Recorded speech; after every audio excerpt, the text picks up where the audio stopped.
Good morning, everybody. This is Cassandra. Peace and love.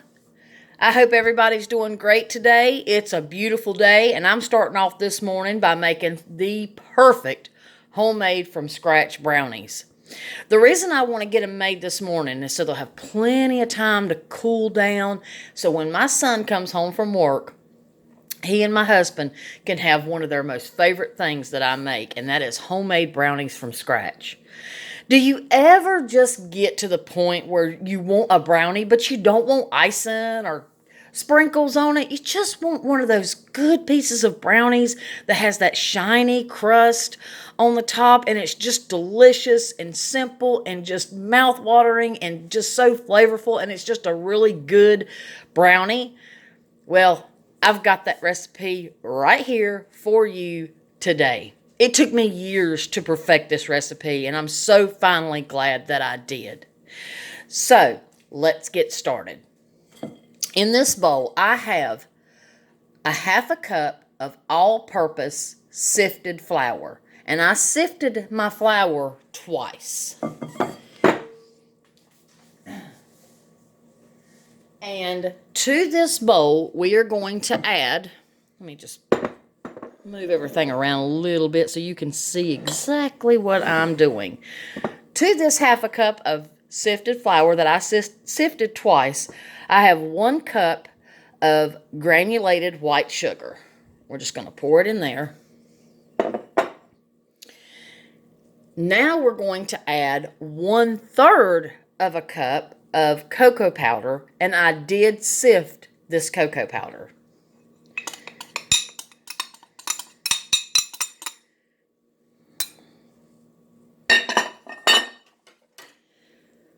One-fourth of a teaspoon of salt.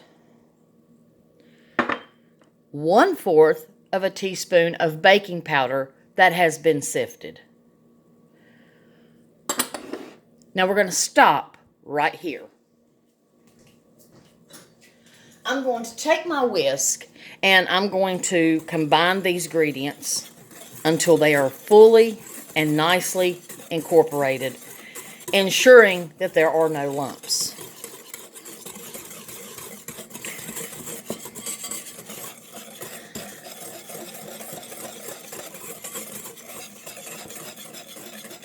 Now I'm going to stop you again.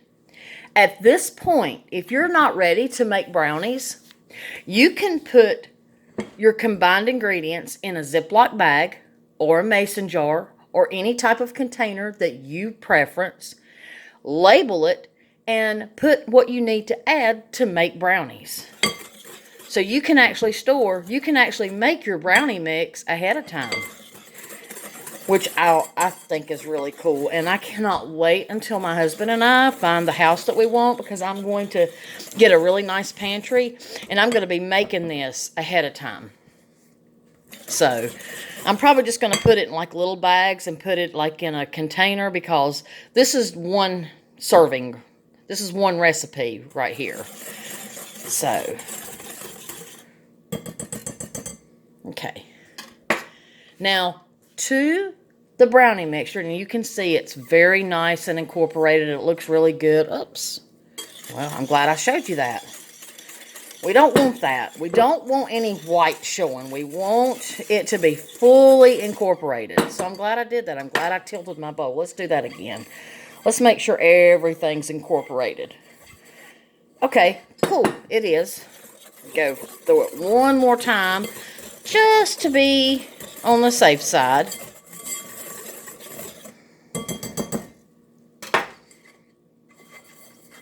Looks pretty fully incorporated to me now. Great. Perfect. Now to that, we're going to add 1 teaspoon of vanilla.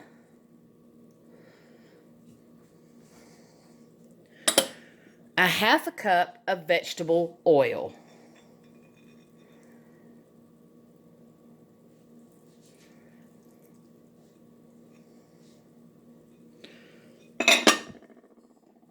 And 2 eggs. I like to put my eggs out in a bowl and let them get room temperature, because I just feel like it incorporates so much easier. And that's, That's what we really want.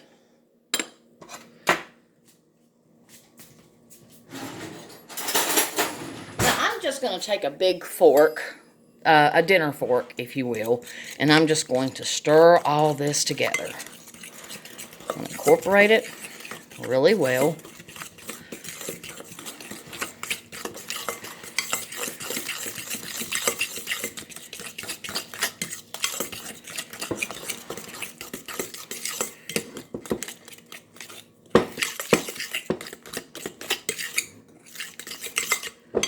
I've got to get my pan. I'll be right back.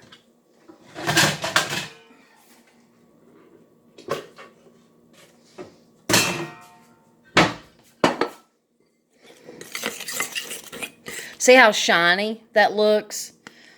And if you could only smell it. Now, it's going to be thick, and that's what we want.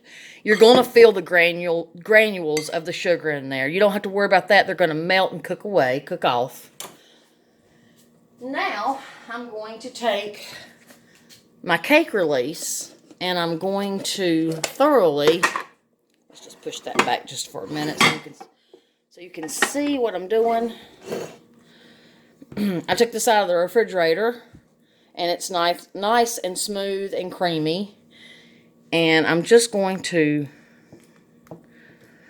brush the sides and the bottom really good.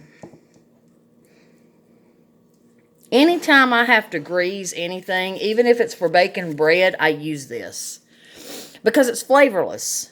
And there is a video to this on my channel, and you are going to have to you got to watch it because the ingredients are very simple, and I've give precise measurements, and it's just the best release ever. Especially for those intricate designs, but it prevents everything from sticking. And I love my cake release that I make. And you will too if you watch the video and you make it. You're going to see how wonderful your cakes and pastries and breads and stuff come out of the pan so effortlessly. Okay, perfect.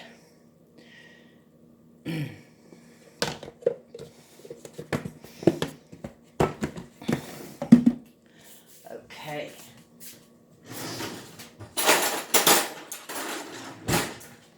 Now I'm going to put this all in my pan. This is an 8x8 pan. The recipe says put this in an 8x8 pan or a 9x9 pan. Now, if you want to make more brownies, you can double the recipe, of course. You know, you can double or triple any recipe. But this is just a standard recipe that I just wanted to give to you. Now, I've already got my oven preheated to 350 degrees. Bear with me just one moment. I don't want to waste that, so I'm going to try to get it off.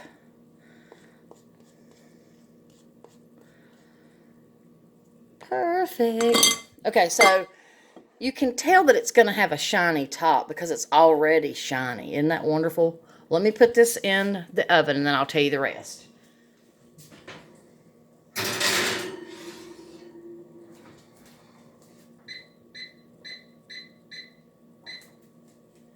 Okay, I just put that in the oven at 350 degrees Fahrenheit. And I set my timer for 15 minutes. Now, in 15 minutes, I'm going to insert a toothpick into the middle. And if it comes out clean, you're done. If it does not, then I'm going to set my timer for an additional 10 minutes because the recipe calls to let it cook for 25 minutes. However, check on it in 15 because all ovens vary. And if you got a crappy one like I do, you just never know. Some days it's going to cook, some days it don't. Oh, I can't wait to get a house, people. So anyway, I hope you enjoyed this. I'm going to be back for part